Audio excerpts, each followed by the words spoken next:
Hey guys, what is up? I hope everybody has been having a wonderful day. I want to take a moment while I'm at the beginning of this video to thank you guys for the tremendous reception my first long form video on YouTube in a couple months has gotten. I really appreciate the support, and it means a lot to me that I have a viewer base that, even if I'm away from this platform for a couple months, is still loyal and willing to watch my content. So I really do want to thank you guys from the bottom of my heart for continuing to watch. And I also want to explain a little more about why I was away. So there's a humongous project that has just started being released on YouTube. And it's a golf group I'm a part of called the Bombers Club. And it's a big passion project of mine. It's got incredible production value. I'm super excited about it. And there's going to be so much awesome stuff that we have filmed coming out over the coming months. It's going to be a level of production value and content creation that I've been wanting to bring to this platform for a very long time. And I couldn't be more excited for it to finally be launching. So if you're curious, it's called the Bombers Club.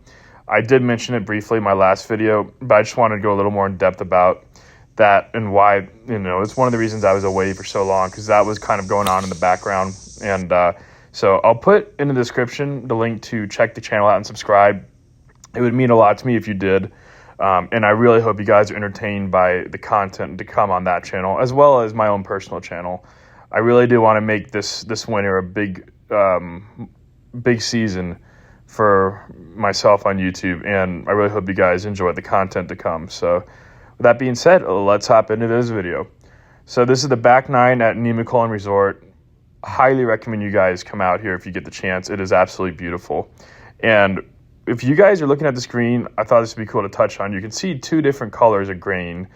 So if it's dark, which is what the grain looks like by the hole here, that means as you're viewing the grain is coming at you. And if it's light, it's going away from you.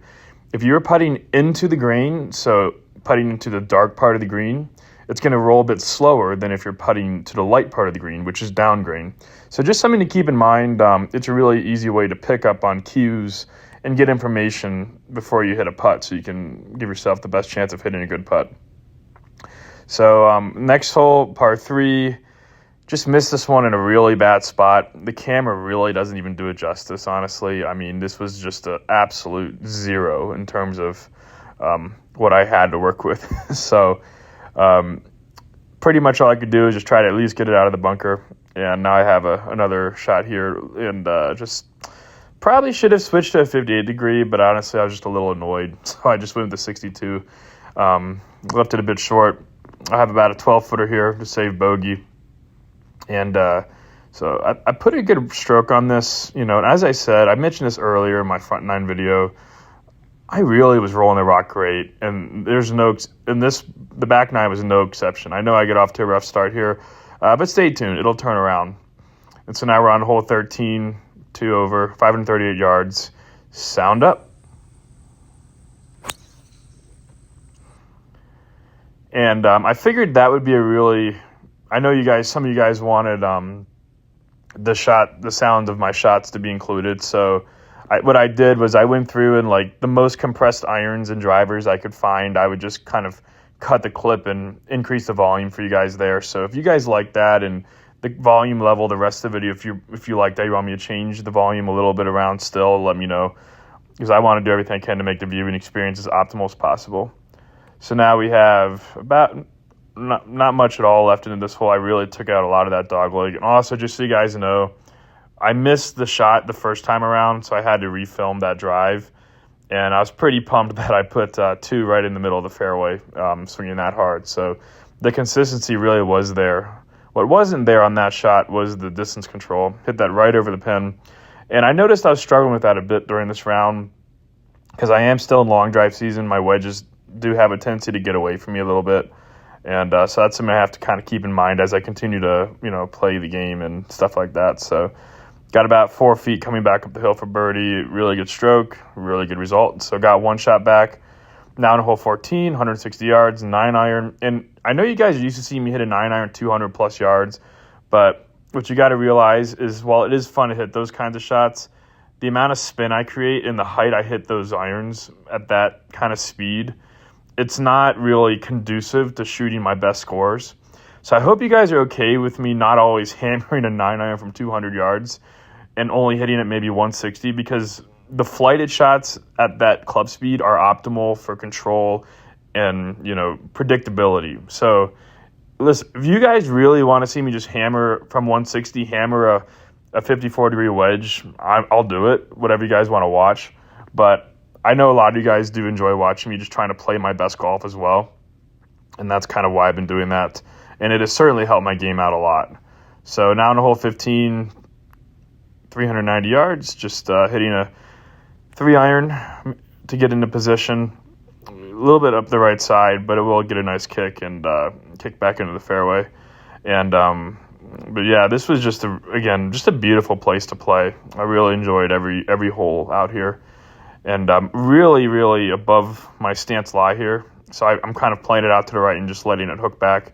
And I found it's, some people try to fight the lie they have, but if you have a hook lie or a slice lie, just kind of go with it and just kind of play it off of that lie, because it's a lot easier to control the ball if you just go with whatever the course is giving you. So you can see landed right there, spun it back against that hill, which was pretty crazy. But I have about 10 feet, probably about 12, 15 feet just off the green. So this would really be a nice one to roll in as well. But I do pull it a little bit, and that ends up costing me. Probably would have missed left anyway, even if I didn't pull it, because I misread it. But and clean this one up for my 4. Now we're going to move on to hole 16, drivable hole. I got the 1-iron out, and that definitely means sound up. And that was compressed really well. Absolutely pulverized this. Played it perfectly. Played it up the left. Played it a little bit left of the green, and you guys will see here how it'll funnel down. So funneled all the way into that collection area, and I have the pin in the back corner. So I'm going to take a little bump and run here. And as I mentioned earlier, I can tell that the part of the green closest to me is dark. And then once you get over that crown, it's light. So that means it's going to be extremely fast once I get it over that crown. And I judged this so well. This was such a hard shot. And I got it just over that crown, and now it's trickling down to the hole. And that was honestly one of my best shots of the day. So I got about 7-8 feet coming right back up the hill. Very easy putt. Just make a good stroke. And never really a doubt there. So I was able to claw it back after making a mess of, I think, the 12th hole. Able to kind of erase those 2 shots. Compressed this iron really good as well, so sound up. And really hit a good shot here. This was kind of crazy. This landed on the left side of the fairway, and it will actually kick and roll all the way across the fairway into the first cut of rough on the right side, which was pretty crazy. I really was shocked at how that. I'm just still staring at it because that ball is still rolling, and it eventually does get caught up in that first cut, but still not a bad position. Hitting up the hill, so just kind of trying to judge how much distance I'm going to lose off of hitting uphill. But hit a good shot here, got kind of pretty much the contact I was expecting, and this was really well judged. Just a few paces beyond the pin, but not a bad shot by any means. So I'm going to have down the hill, and I know this is going to be very quick, so that's kind of at the forefront of my mind right now as I'm kind of setting this putt up. So really just being careful not to let this putt get away from me. And a good roll, just a little I don't even want to say I underread it. I think I just was a little too careful with the pace. If I played that for it to roll a 1.5 2 feet by, that probably would have caught the left corner of the lip instead of breaking too much. But sound up again.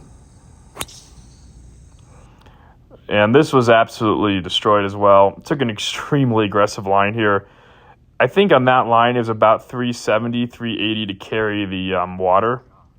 And as you can see as I'm driving up, how much of this water I was able to cut off. And you can actually see the pitch mark. I mean, this ball landed and went nowhere. So that was probably I was a little over, right around 400 yards of carry, but bit off a ton of that hazard. So it felt really good to be able to finish with a great tee shot here.